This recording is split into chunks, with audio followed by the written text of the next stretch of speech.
Hello दोस्तों। तो आज हम लोग जानते हैं इतिहास के बारे में, और इतिहास के एक एक चीज़ को हम लोग बारीकी से जानेंगे, पूरा विश्लेषण करके।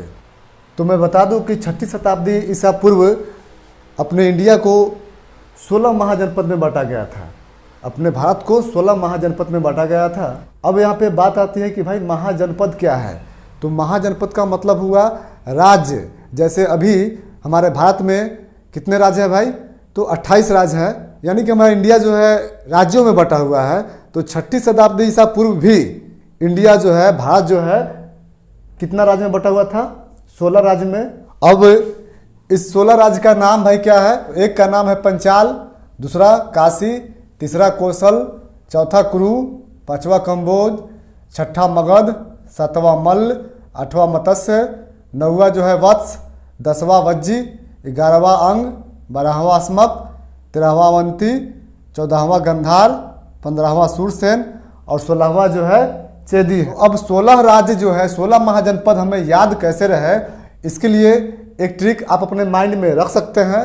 तो इस ट्रिक को समझने के लिए हम याद रखेंगे आई लव यू पांकम। तो आई में कितना अक्षर है भाई? तो आई में एक अक्षर है।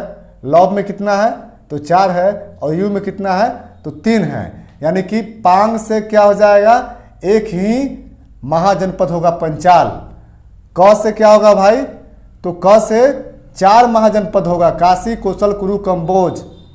काशी, कौशल, कुरु, कंबोज, क्योंकि लव में कितना अक्षर है? 4 अक्षर है।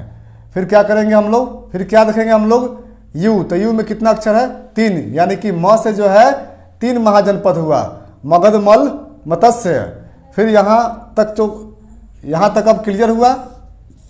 फिर यहाँ समझेंगे टू, टू में कितना अक्षर है? 2, यानी कि व से जो हुआ 2 महाजनपद हुआ, वत्स और वज्जी। फिर यहाँ हुआ यू, तो यू में कितना अक्षर? 3, यानी कि अ जो है यहाँ पे अ, तो अ से कितना? 3 महाजनपद होगा, अंग, अस्मक और अवंती। उसके बाद क्या हो जाएगा? गांसेचू, 2u गांसेचू। तो गान से क्या हो जाएगा? गंधार, सू से सूरसेन और चे से चेदी। तो इस तरह से आप याद रख सकते हैं आई लव यू पांकम, 2u किसके लिए? गांसुचे, इसके लिए। अब जो है कि 16 महाजनपद जानने के बाद हम लोग जानेंगे मगध के बारे में। तो मगध का उल्लेख सर्वप्रथम किस वेद में मिला था भाई? तो मगध का उल्लेख सर्वप्रथम अथर्ववेद में मिला था। अब मगध के बारे में थोड़ा सा जान लेते हैं।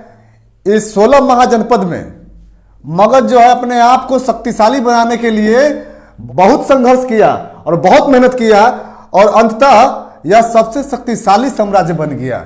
और इसका उल्लेख जो है, यानी कि मगध का उल्लेख जो है, सर्वप्रथम किस वेद में मिला? तो सर्वप्रथम अथर्ववेद में मिला था।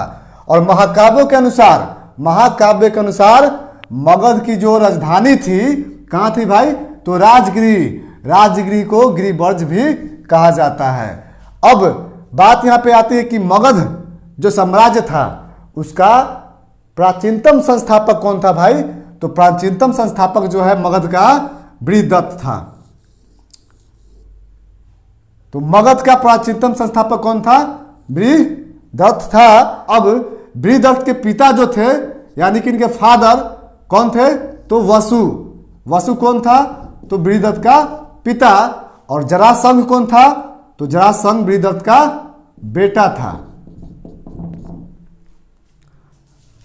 अब हम लोग आते हैं मगध साम्राज्य के वंश।